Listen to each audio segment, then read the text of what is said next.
Kumakalat ngayon sa iba't ibang Chinese digital media platforms ang kaliwat ka ng mga peking report tungkol sa kondisyon ni dating Pangulong Rodrigo Duterte matapos siyang arestuhin at dalhin sa ICC.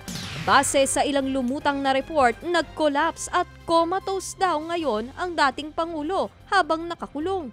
May mga nagpapakalat din na low blood daw si Duterte, mataas ang sugar at nakararanas ng kidney failure. Meron ding mga kumakalat na dinoktor na video kung saan nagsasalita ng Mandarin si VP Sara at dinedepensahan ang kanyang ama.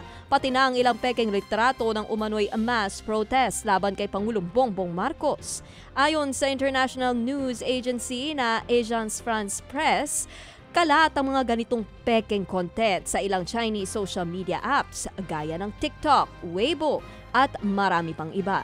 Layunin daw ng mga peking content na linlangin ang mga pro-Duterte na Chinese at palabasing nagkakagulo dito sa Pilipinas.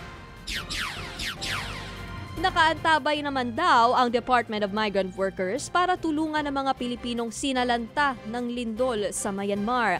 Ayon kay DMW Secretary Hans Leo Kakdak, aabot sa himigit kumulang 2,000 undocumented at documented na Pinoy ang nasa Myanmar. Kaya nag-deploy na sila ng mga tauhan para makipag-ugnayan sa mga otoridad doon. Kabilang sa trabaho ngayon ng DMW ang i-monitor ang sitwasyon ng mga OFW, partikular ang paghahanap sa 4 na nawawalang Pinoy sa Myanmar. Nakausap na raw ng ahensya ang kamag-anak ng mga nawawala, pati na ang Philippine contingent na posibleng tumulong na rin daw sa paghahanap sa mga Pinoy. Handa raw silang tulungan lahat ng DMW kung kinakailangan. Narito po ang tinig ni DMW Secretary Hans Leo Kakdak. Mga armed forces at team natin doon sa contingent, sa Myanmarese authorities, doon sa mismong paghahanap doon sa rubble, doon sa site, doon sa Sky Villa residence buildings in terms of yung repatriation doon sa mga wawalan ng trabaho.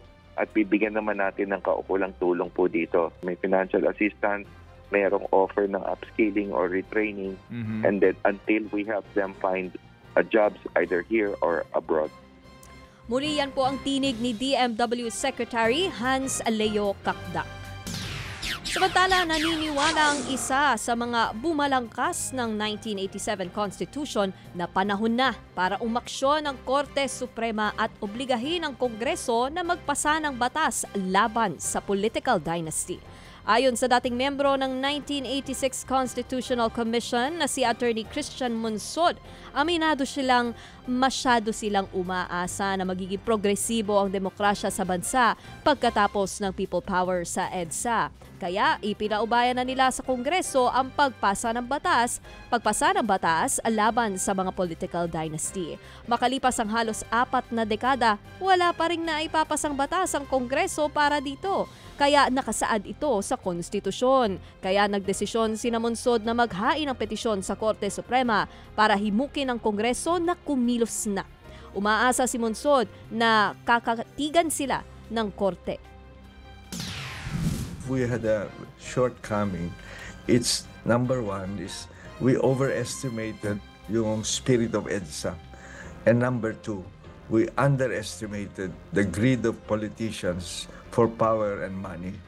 And also there's the corruption that goes with it. Yung demokrasya natin, palubog na yata dahil yung problema ng dynasty is lumalaki. And it's time for the Congress to be reminded, to be told na hey, you have an obligation here under the Constitution. It's your obligation to the people to pass an anti-dynasty law. And the Supreme Court can do that. Yan po ang tinig ni Attorney Christian Monsod, ang dating miyembro ng 1986 Constitutional Commission.